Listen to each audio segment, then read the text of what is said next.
Shalom Bapak Ibu Saudara yang dikasihi Tuhan kita Yesus Kristus.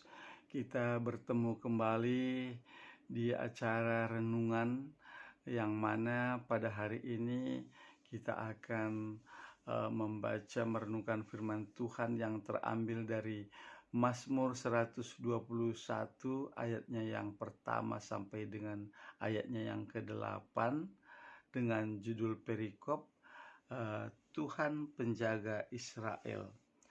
Nyanyian ziarah. Aku melayangkan mataku ke gunung-gunung, dari manakah akan datang pertolonganku? Pertolonganku ialah dari Tuhan yang menjadikan langit dan bumi. Ia takkan membiarkan kakimu goyah, penjagamu tidak akan terlelap.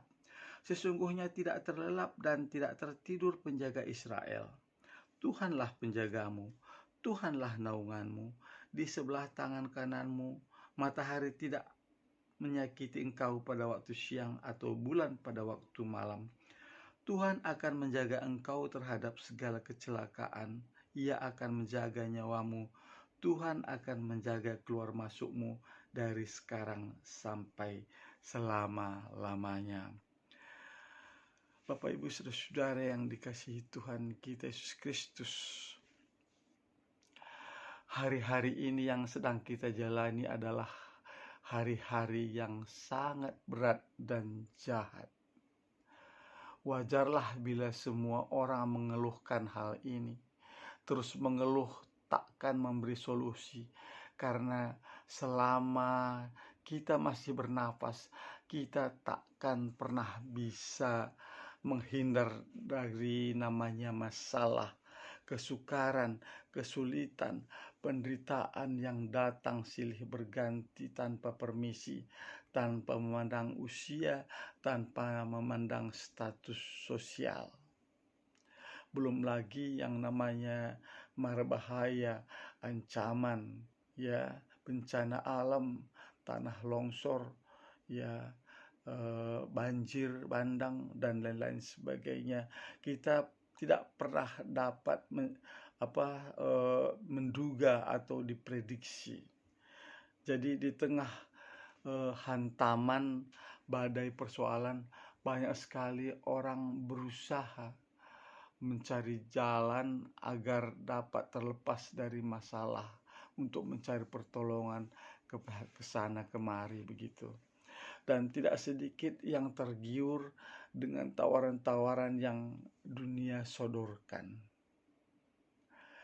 Bukannya jalan keluar yang didapat, tetapi justru mereka terjebak dalam lubang yang semakin dalam. Sebagai orang percaya, kita patut berhati-hati, harus selektif dalam hal ini. Jangan kena kondisi terdesak lalu kita menempuh jalan pintas dan menghalalkan cara, tidak peduli cara segala jalan yang menyimpang jauh dari firman Tuhan, di mana tujuannya satu, yaitu mendapatkan pertolongan secara instan. Seperti halnya kita merebus mie instan, dalam waktu 3 menit langsung matang. Kalau kita lihat di dalam Yesaya 31 ayat 1, di sini dikatakan bahwa celakalah orang-orang yang pergi ke Mesir, minta pertolongan yang mengandalkan kuda-kuda, yang percaya kepada keretanya yang begitu banyak dan kepada pasukan berkuda yang begitu besar jumlahnya, tetapi tidak memandang kepada Yang Maha Kudus Allah Israel dan tidak mencari Tuhan. Nah, jadi di sini Alkitab menyatakan bahwa celakalah orang yang mencari pertolongan di luar Tuhan. Dan bahkan dikatakan di dalam Yeremia 17 ayat 5, terkutuklah orang yang mengandalkan manusia, tetapi diberkatilah orang yang mengandalkan Tuhan. Jadi Tuhan mau kita senantiasa mengandalkannya dan menanti-nanti pertolongannya, Seringkali masa menunggu jawaban Tuhan adalah masa yang rawan terhadap berbagai jalan keluar yang ditawarkan dunia. Jadi, apapun keadaan kita saat ini, kita harus tetap berharap kepada pertolongan dari Tuhan saja. Kalau di dalam Habakuk 2 ayat 3 di sana dikatakan, apabila berlambat-lambat nantikanlah itu, sebab itu yang sungguh-sungguh akan datang dan tidak akan bertangguh, katanya. Ya. Jadi Tuhan adalah baik bagi orang yang berharap kepadanya, bagi jiwa yang mencari Dia, katanya di dalam Ratapan 3 ayat yang ke-25. Nah, yang menjadi kata kunci di dalam perenungan firman Tuhan pada hari ini yaitu di ayat 2. Pertolonganku ialah dari Tuhan yang menjadikan langit dan bumi. Banyak orang Kristen yang gampang sekali putus asa ketika diperhadapkan pada pergumulan hidup yang berat, karena mereka berpikir Tuhan tidak mempedulikan hidupnya. Ya. Jadi itu salah besar. Tidak sekalipun Tuhan meninggalkan atau membiarkan umatnya bergumul sendirian. Tuhan berkata, di sana dikatakan, sampai putih rambutmu, sampai masa tuamu aku tetap dia, katanya, dalam sampai masa putih rambutmu aku menggendong kamu.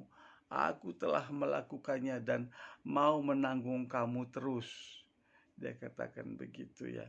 Aku mau memikul kamu dan menyelamatkan kamu, katanya dalam Yesaya 46 ayat 4. Bahkan pemazmur menegaskan bahwa penjaga Israel tidak pernah terlelap dan tidak tertidur, Mazmur yang di ayat yang keempat sana.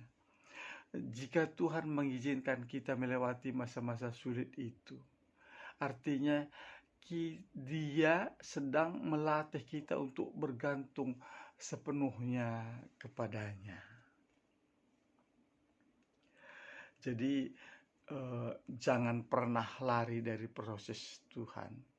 Mungkin terasa sakit, tetapi mendatangkan kebaikan bagi kita, sebab prosesnya butuh waktu dan ketekunan supaya kita naik kelas.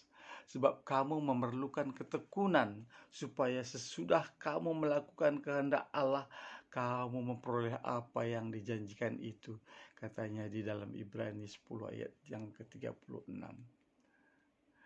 Jadi berbeda sekali dengan dunia yang selalu menawarkan segala sesuatu yang serba instan. Pertolongan, uang, kekayaan, jabatan, ataupun popularitas, ya. Tergiur iming-iming bisa melipat gandakan uang, katanya. Jadi banyak kan sekarang itu ada kayak mendadak crazy rich lah, apalah istilah-istilahnya begitu kan. Jadi ini kita semuanya mencari yang instan-instan saja, ya. Tetapi itu akhirnya apa? Itu mereka tidak tahu akibatnya apa, hasilnya apa. Bukannya beruntung tetapi malah buntung. Jadi saudara-saudaraku yang kekasih, sesulit apapun keadaan, tetaplah arahkan pandangan kepada Tuhan. Kalau seperti Tuhan begitu jauh, kita harus tetap mengimani kebenaran. Ya, Tuhanlah penjagamu, Tuhanlah naunganmu di sebelah tangan kananmu, katanya di ayat yang ke-5. Jadi di ujung dunia manapun kita takkan pernah menemukan pertolongan dan perlindungan yang sempurna. Dapatkah kita menjaga anak-anak kita atau keluarga kita selama 24 jam penuh non-stop? Tentu takkan mungkin bisa. Jadi perhatikan janji firman-Nya. Matahari tidak menyakiti engkau pada waktu siang atau bulan pada waktu malam, katanya kan. Tuhan akan menjaga engkau terhadap segala kecelakaan Ia akan menjaga nyawamu. Tuhan akan menjaga keluar masukmu dan sekarang sampai selama-lamanya. Nah, saya kalimat ini atau ayat yang ke-7 ini saya pernah bikin stiker di motor saya, karena ini merupakan penjaga dari setiap ketika saya mengimani itu ayat. Ketika ada motor saya tempelkanlah ayat ini. Jadi setiap orang, Mazmur 121 ayat 7. Jadi tetap Tuhan menjaga dalam setiap eh, ketika saya berkendaraan, saya imani itu supaya Tuhan menjauhkan saya dari segala mara bahaya, begitu kira-kira. Jadi Bapak Ibu Saudara yang dikasihi Tuhan kita Yesus Kristus, di sini di ujung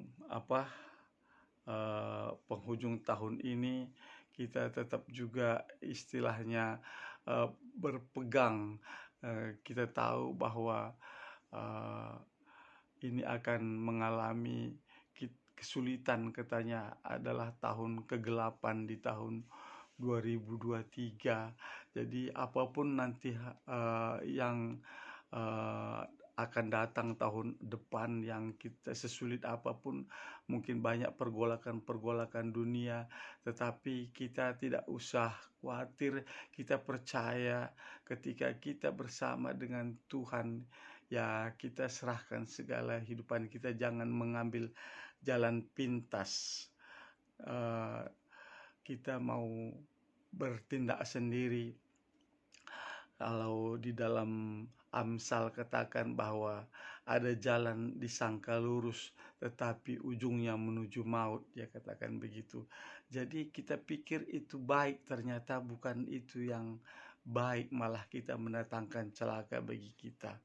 Nah, jadi pertolongan dan perlindungan yang sempurna hanya ada kita dapatkan di dalam Tuhan, karena di dalam Tuhan yang tidak pernah terlelap. Jadi kita harus berharap kepada Tuhan, dan segala pergumulan kita tetap kita berpegang kepada Tuhan, karena mata Tuhan menjelajah ke seluruh bumi. Bagi di sini dikatakan karena mata Tuhan menjelajah seluruh bumi untuk melimpahkan kekuatannya kepada mereka yang bersungguh hati terhadap Dia. Dalam hal ini engkau telah berlaku bodoh, oleh sebab itu mulailah sekarang ini engkau akan mengalami peperangan. Jadi di sini kita harus tetap berpegang teguh karena mata Tuhan tidak terlelap, katanya.